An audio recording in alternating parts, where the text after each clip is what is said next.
తప్పతాగి ఇంటికెళ్ళి గొడవ చేస్తే ఈ మంచి ప్రభుత్వంలో తప్పే కాదట.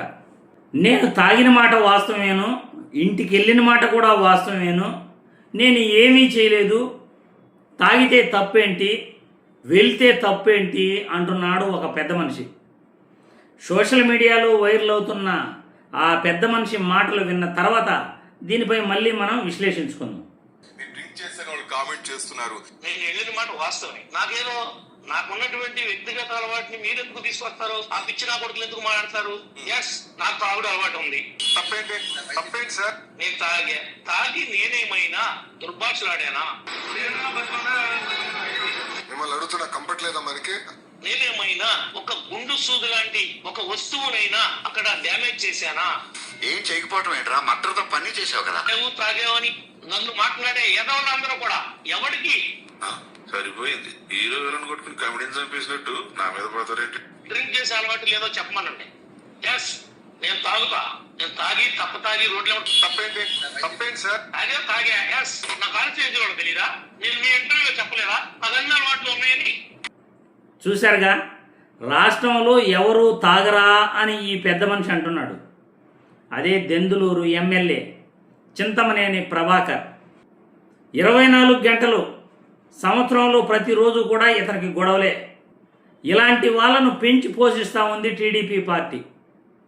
తప్పదాగి వేరే వాళ్ళ ఇంటికి వెళ్ళిందే కాకుండా ఆ ఇంటిపైకి వెళ్ళి నేనేమీ చేయలేదు, వెళ్ళానంతే, ప్రాపర్టీ ఏమైనా డ్యామేజ్ చేశానా అని అంటాడు. చేసిందంతా చేసేశాడు, మళ్ళీ నేనేం చేశాను అని అంటున్నాడు.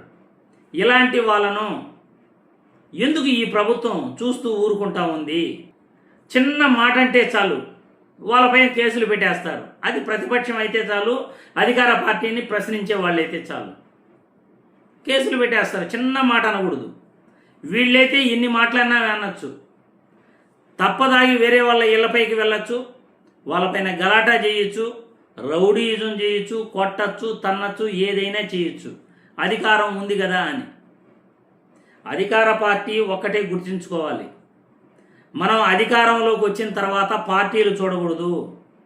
లా అండ్ ఆర్డర్ ఎలా ఉంది, మనం ఎలా పరిపాలిస్తున్నాం అనేది మాత్రమే చూడాలి. ఏ ప్రభుత్వం అయినా మనం ఎంత రక్షణ ఇస్తున్నాం ప్రజలకి, మన పార్టీ వాడైనా ఎదుటి పార్టీ వాడైనా తప్పు చేస్తే తప్పు అనే విధంగా ఉండాలి. అలా కాదు, మనల్ని ప్రశ్నించిన వాళ్ళంతా మనం అధికార పార్టీ కాబట్టి మనం ఏదైనా చేయొచ్చు అని అనుకుంటే ప్రజలు తిరగబడిన రోజు, ప్రజలు రోడ్లపైకి వచ్చిన రోజు ఏ రాజకీయ నాయకుడు కూడా మిగలడు. ఎవరైతే శిక్షింపబడతారో ఆ బాధితుడు తిరగబడినంత వరకు ఓకే.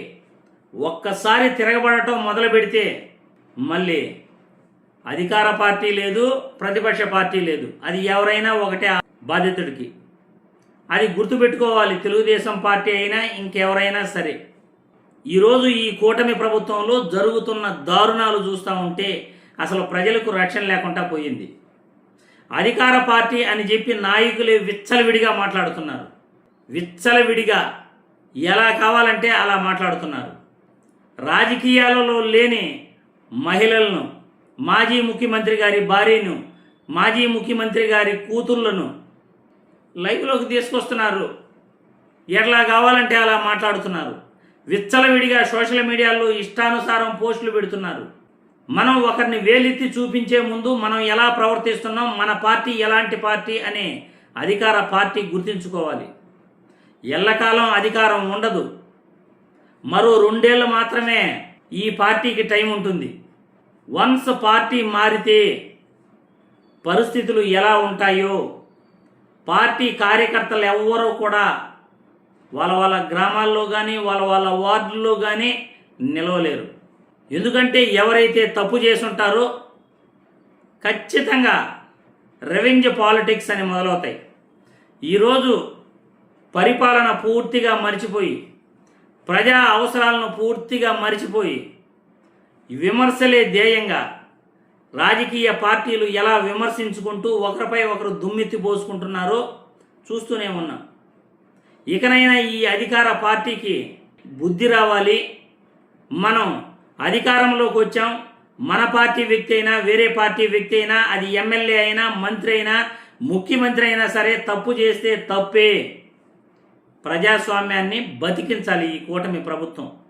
అలా అనుకుంటూ మరి చంద్రబాబు నాయుడు గారు, లోకేష్ బాబు గారు చింతమనేని ప్రభాకర్ని ఎందుకు అడ్డంగా రోడ్డు పైనకు వదిలేసి ఈ విధంగా తయారు చేశారో, అతన్ని ఎందుకు ఇంకా కూడా శిక్షించట్లేదు మనకైతే అర్థం కావట్లా. మరి ప్రజలకు ఏమైనా అర్థం ఉంటే కామెంట్లు పెట్టండి.